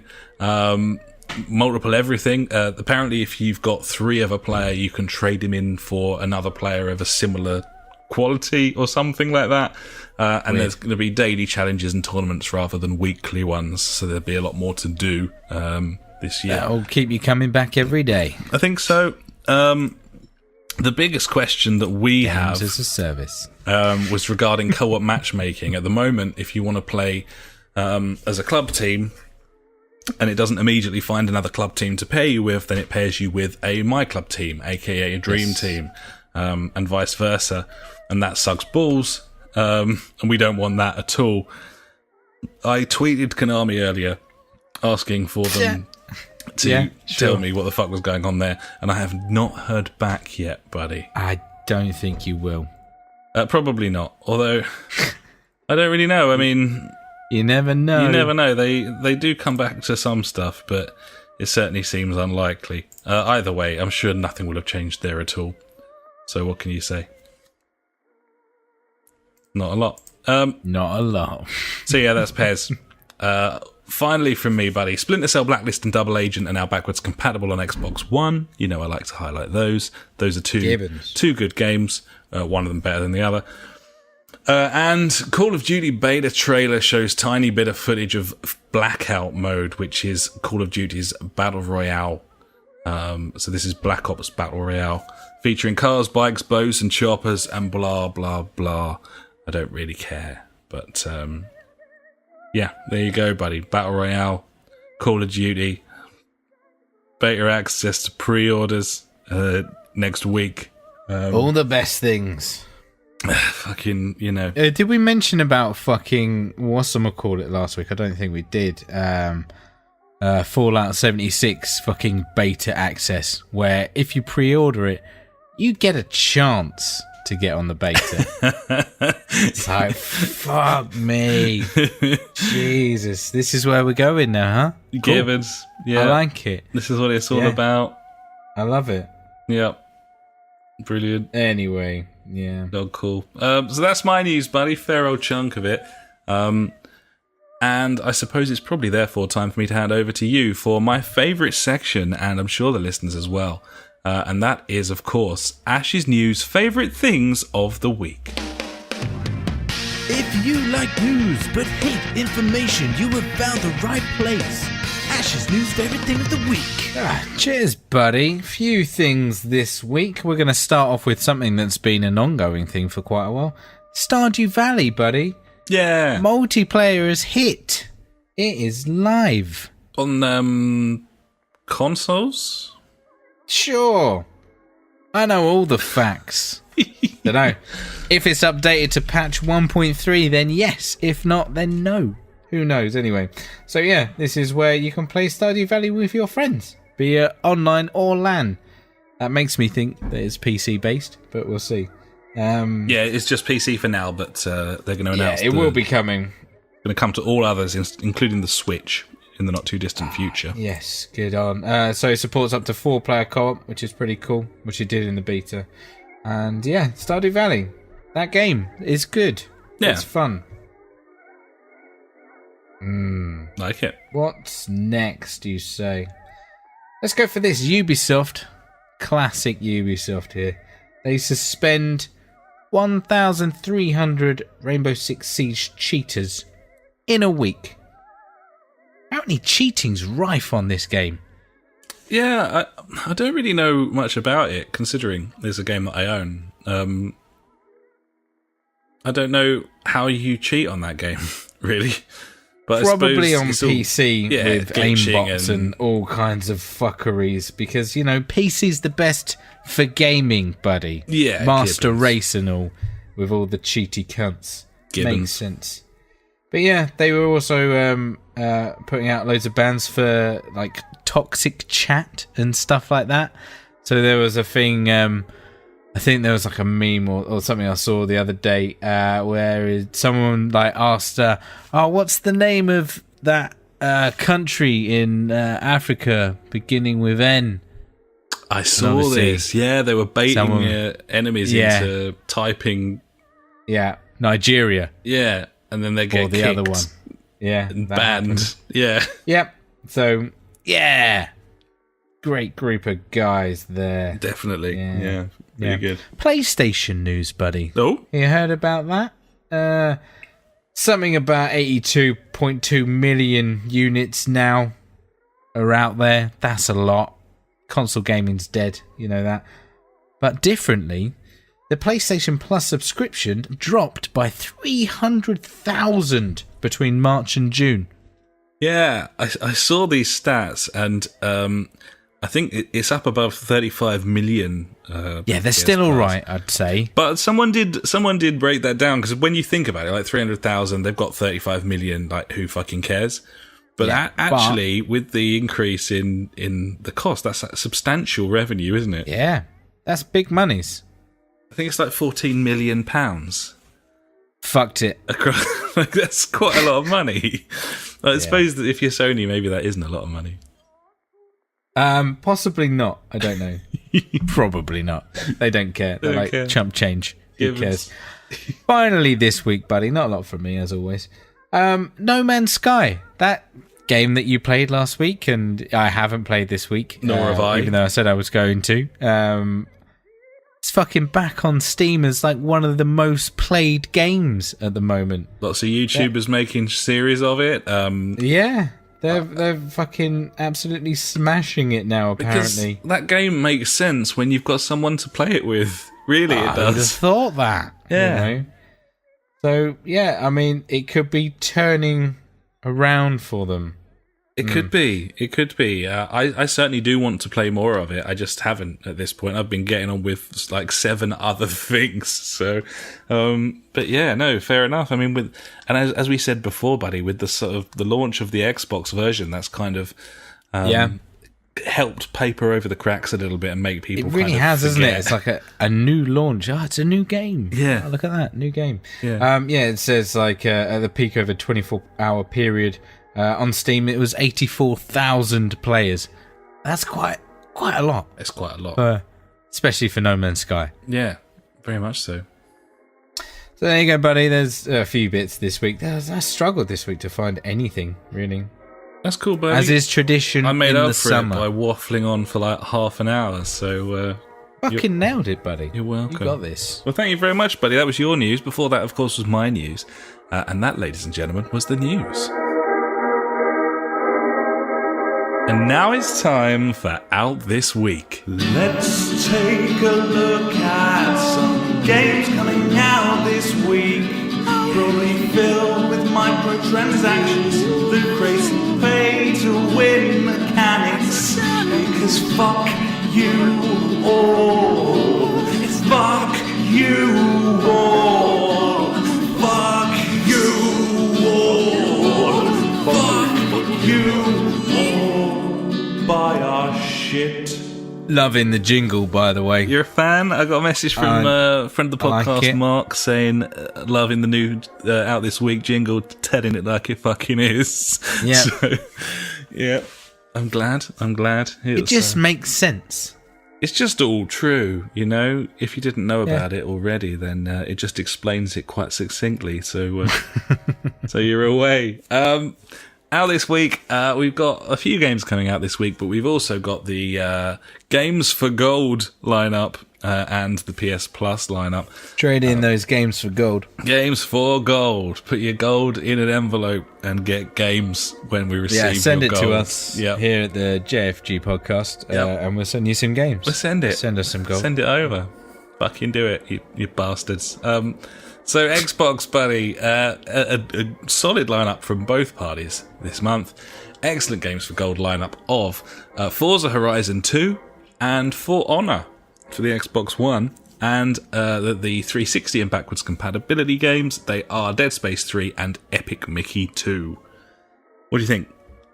Yeah, man. The Xbox One lineup, Horizon 2, we would definitely already have that game, so fair dues, but for who hasn't got it, that's good news for them. And For Honor, we definitely would not have bought that game and probably won't play it even if it was free, but it's nice to have it just in case. That's true. But good titles, that's what I should have said. Yeah. Really good titles, I think. I think you're starting That's the kind of stuff that you want to see every month. You're starting to see a situation where a lot of these, when you finally end up with a AAA title in the subscription services, they tend to kind of, I suppose quite sensibly, coincide it with some event that's happening in that game. So, Oh, yes.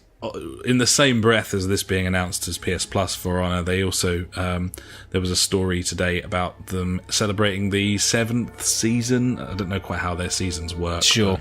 New DLC and so on and so forth. So yeah, in a way, it's good for them to get it out there so, you know, they can pump loads of ads through their game for people to buy extra content. yeah, maybe Love make it. some DLC money. It's not like anyone was buying that anyway. No, not at this point. stage. So, no, fair enough. Forza Horizon 2, as you said, we would own that already because we love arcade races. Yeah, big fan. But it's a quality game. They're both quality games. Even For Honor, I bounced off it, but I could tell it was a good game. I had a good session on it. Yeah, it's one of them games where, you know, you can fuck about with it and feel okay, but then if you really, really want to get into it, then yeah, you're going to have to chuck in some hours and learn some combat. But yeah, it could be fun. Dead Space 3, we actually started a playthrough of on our old YouTube channel ages ago. Old YouTube channel, It wasn't amazing, but it was quite fun. We were working our way through, and it had co-op, which was kind of important to us at the time. Yes, it was. But it seems very cool. It's always been highly rated, that game. So yeah, definitely.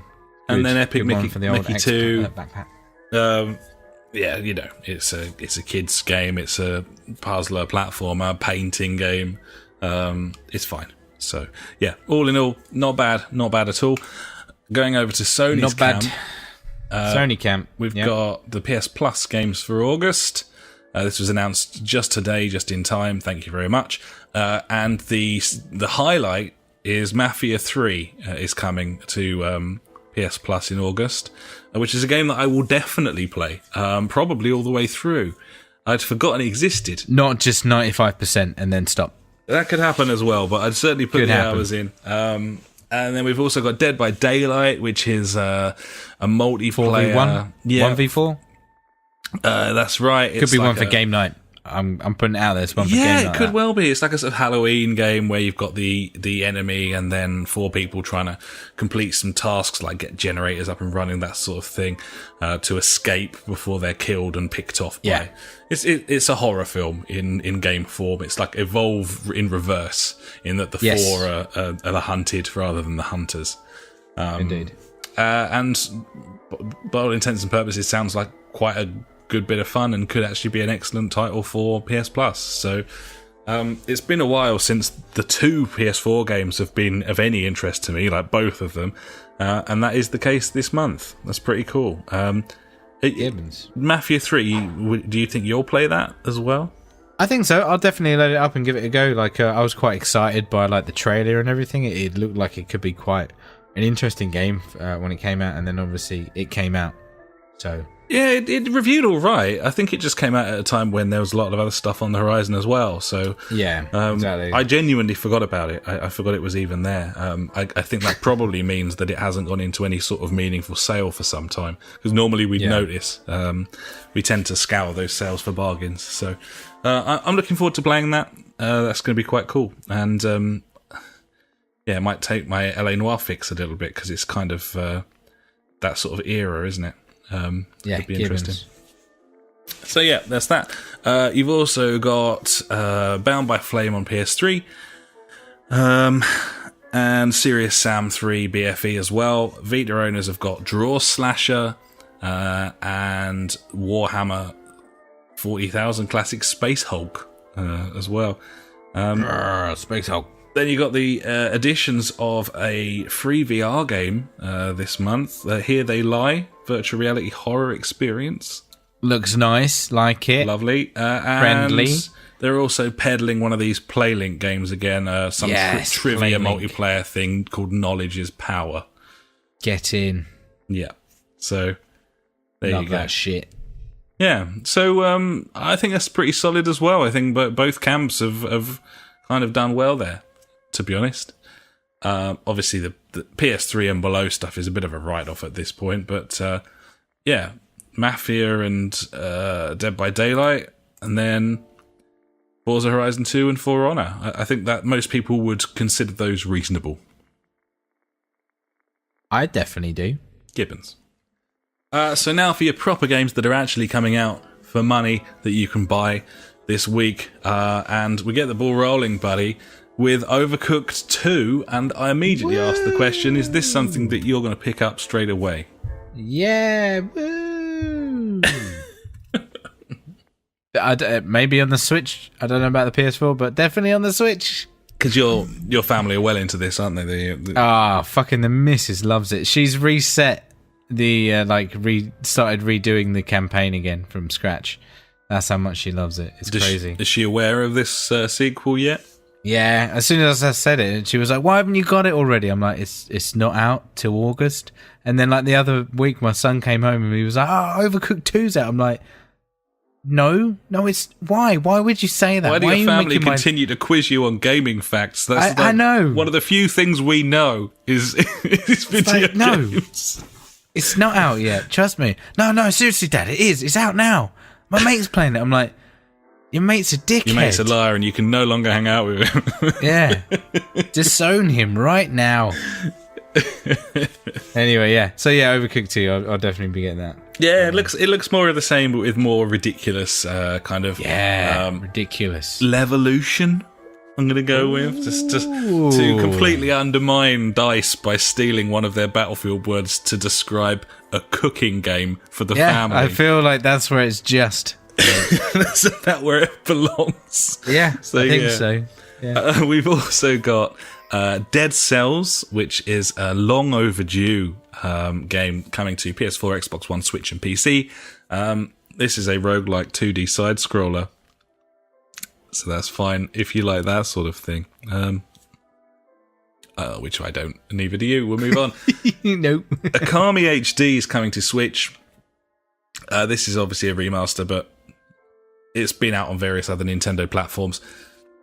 This looks fantastic, frankly, and probably something you might want to take a look at, maybe purchase and then back up to your Switch, buddy.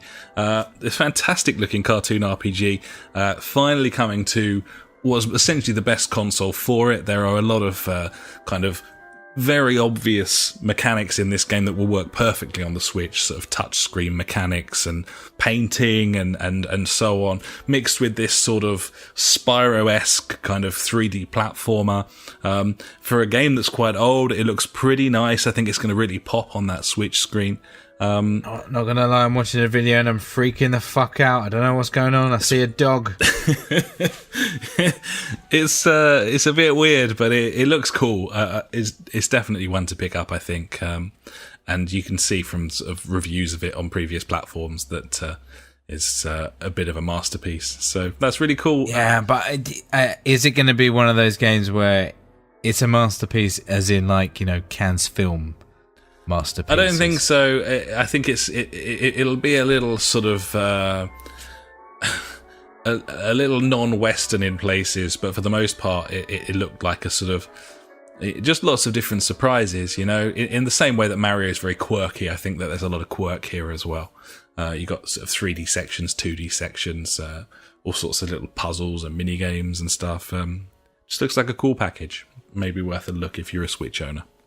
Nice. Gibbons. We've also got Monster Hunter World finally coming to PC this week. Ooh, JJ will probably be picking that bad boy up. I'd imagine so, with his 2K rig. Yeah, I'd probably be really looking forward to playing that at a legitimate frame rate, I would imagine. So yeah, because on PS4 it does not run well. Chugs like a motherfucker. So yeah. Oh yeah. Also, Madden NFL 19, something you can pick up if you're an EA Origin Access Premier member on PC. Ooh. So there, yeah, NFL is NFL. And finally, the release of We Happy Few, official release, PS4, Xbox One, and PC.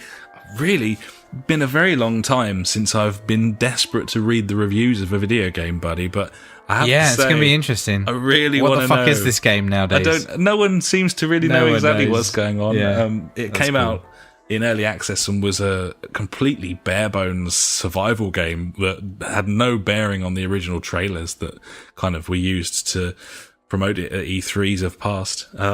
So yeah, interested to see exactly what this game is at this point. And I'd imagine we'll have something to say about that next time round, buddy. Gibbons. It's freaking me out that it says August there. I know, how's this happened? I don't know. Crazy. Anyway, yeah, fucking hell. Flying by. Gibbons. Shit the bed. Well, anyway, that's all of my bits and bobs from there, buddy. So that was out this week. And now it's time for Fuckwit Corner. Fuckwit Corner with funk. Fuckwit Corner with funk. He's got some questions.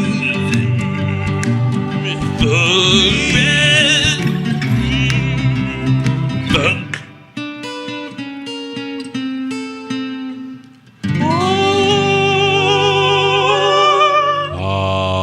Has he got any questions, buddy? He has got a question, buddy, and we're trying to keep things a little bit short this evening, so I think we're going to end on this, actually, because it's a very good question. I think it's going to keep us going for a while. Funk says this. I'm just going to give a one-word answer now. Lovely. Funk says, is this the worst summer drought in recent memory? And has there been any Dead Island Syndrome game? We all seem to be playing games that have been out for God knows how long. True. I mean, I'm not playing anything new. What's the latest game that we actually bought apart from things that have been in the sale? What's the newest game? I'm just bringing up the 2018 release schedule. I'll start now, and I'll work my way back. So I'm going back through July. Yeah. Did we buy anything in July? I mean, the question isn't just whether we bought anything; it's whether it actually came out then or not. You know, we've dipped into a lot of sales. July, no, nothing in July. June. We almost pulled the trigger on The Crew 2, but then didn't because it wasn't good enough. I mean, if we're talking Switch games, then yeah, you've been having your Phil Mario Tennis Aces came out in June. That's true. But that wasn't something that I picked up. I picked up Unravel 2 in June, so that was the last thing that I played that was a new game. I haven't played that yet. It's really good, that. Really enjoyed that. In terms of a big game that we will like play together, though, I'm back into May.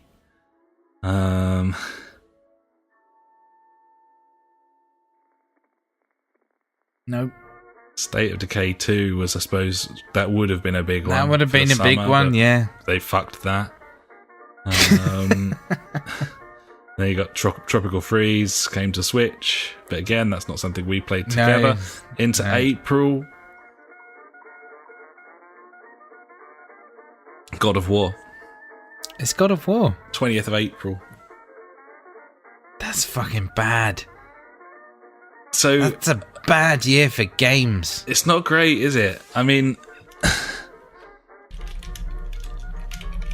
I've been thinking about like game of the year. Obviously, it's not coming out for a long time. There's still loads of games coming out, like big ones. Obviously, Red Dead 2 and stuff. But I was like, what the fuck has actually come out this year? Like, seriously. Like, all I could think of was God of War and Monster Hunter World. And that was it. Yeah, I mean, there hasn't been... I mean, you've only been playing one game for the whole year, so that would make life more difficult for you as well. But there haven't obviously, yeah, but I can't... But normally, like, I'd still pick up games and fucking play them. Like, I love buying games. That's true. I don't really know. I'm just firing up. It's a tough one. Wiki articles for the last like 4 years, just so I can scroll down to their summers and see what came out in comparison. Yeah, I guess so. It's probably a good way of doing it. As for Dead Island Syndrome games, so far, No Man's Sky. No Man's Sky is a real candidate because of that Xbox launch. I don't like it. It's a loophole I'm not fond of. But I think it serves to say what a poor sort of run of games it's been. Yeah, man, there's not been anything massive come out. No, it's just been very. I mean, we've still got August before. I mean, I think, before it really kicks in. I mean, I can't even. I suppose Shadow of the Tomb Raider comes out on the 14th of September, and that probably spells the end of the drought. After that, you've got. That could be a good shout, actually. You got Spyro, FIFA, Life is Strange 2, and then we kick in with Forza Horizon 4, Assassin's Creed Odyssey into October. Yeah, they all come out, don't they? So Tomb Raider could do it. That's late for me. I think that's the start of golden release time, September 14th. So we're not calling Tomb Raider as in the it can't be included in. I don't think so. I think that's too late. I mean, yeah, September's fucking. That's long gone, isn't it? Mid-September. I think that the Dead Island game has to come out June, July, August. I think that's probably that's where I see the drought, personally. Well, yeah, there we go. Dead Island was released on the 6th of September 2011. Okay. So therefore that is the last week. So technically, yeah, the 14th cannot be included. Yeah, we use that as the end of things. Yeah, exactly. And then I suppose it's probably between E3 and then, isn't it? So the sort of 12th of June through to the through to the 6th, 4th of September, something around there. Yeah, man. I mean, nothing. Fucking nothing. Oh, God. That's Strange Brigade on the 28th of August, but that's not going to blow up. That's not going to be like massive in the way that like Dead Island was, where it was sold out everywhere. I'm looking at this year and I can't see anything. No Man's Sky basically is the only thing that probably ticks all of those boxes, really. Yeah. It's crazy, but it's true. Yeah. I don't know. Funk's not going to like that, buddy. You know what he's like. He's a stickler for things I like agree, but I'm looking at... I mean, yeah, like other... I'm looking at last year's summer, and it was propped up by quite a few sort of bigger games. Sonic Mania, which everyone was kind of hot for. Ark came out last August. I'm on GameSpot at the moment. Spider-Man is apparently the 7th of September. I suppose it could be that then. But again, the whole point of Dead Island Syndrome was a game that we kind of thought would be shit, almost like a B game, like a I know. And then suddenly, because there's been no games out, everyone fucking buys it. Spider-Man's a big budget, hotly anticipated. It's one of the 4 games Sony focused on in their presser, so I don't think you can have it. I don't think you can. No. Yeah, last year you had Ark come out in August. F1 came out in August. Sonic Mania. City Skylines came to consoles. Agents of Mayhem. I mean, these weren't all successes, but they were big games to look forward to, you know? Yeah, I know what you're saying. Pyre came out. Overcooked came out in July last year, along with Splatoon 2 on the Switch. There was more than enough stuff last summer. 2016 I'm looking at now. Pokemon Go. Inside. This is all stuff that came out in the sort of the drought that we're in at the moment. Fallout Shelter, Adrift, Monster Hunter Generations. What else have we got? I think that's probably about it. So it wasn't great, but Abzu, Stardew Valley. Maybe it's We Happy Few. It could be. It actually could be if that came out and it was all right.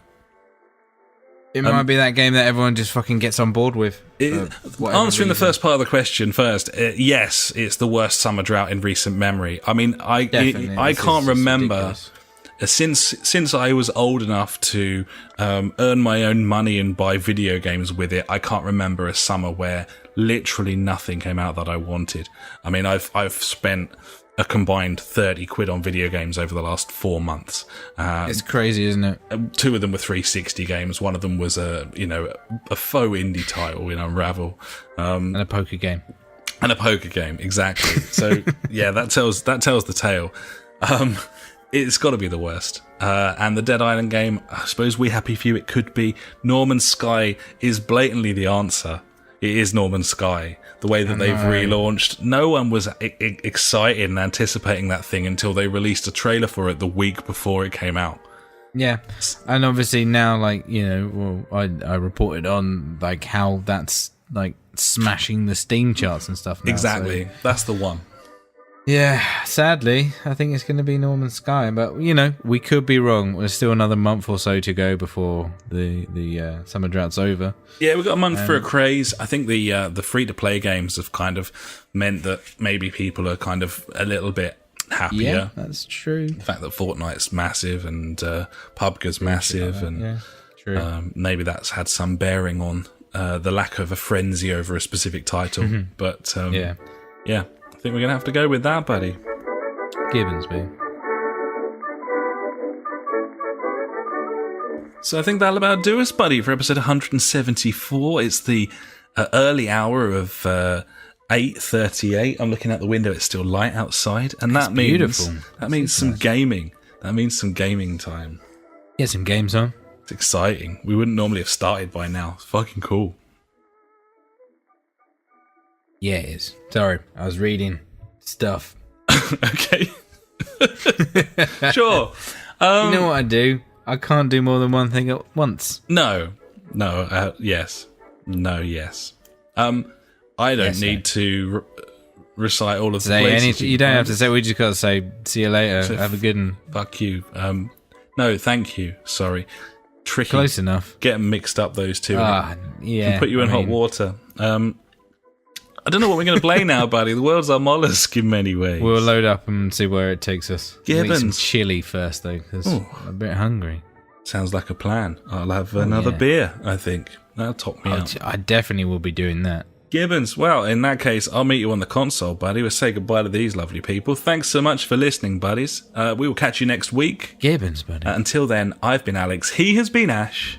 Goodbye. Farewell.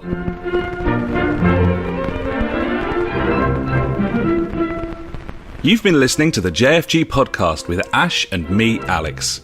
You can find us at www.thejfgpodcast.co.uk, where you'll also find our Discord and Street Beat if you want to get involved with the show. Our Facebook is /the JfG podcast, and our Twitter handle is @the JfG podcast. We're on all those video streaming sites too, buddies, from TubeTube to twitch.tv /the JfG podcast to mixer.com, aka beam.fucking-pro. We've got a PS4 community you can join. Just search the JfG podcast on there. And we're also on Google Plus if that is how you choose to live your life. Thanks so much for listening, buddies. We'll catch you next time.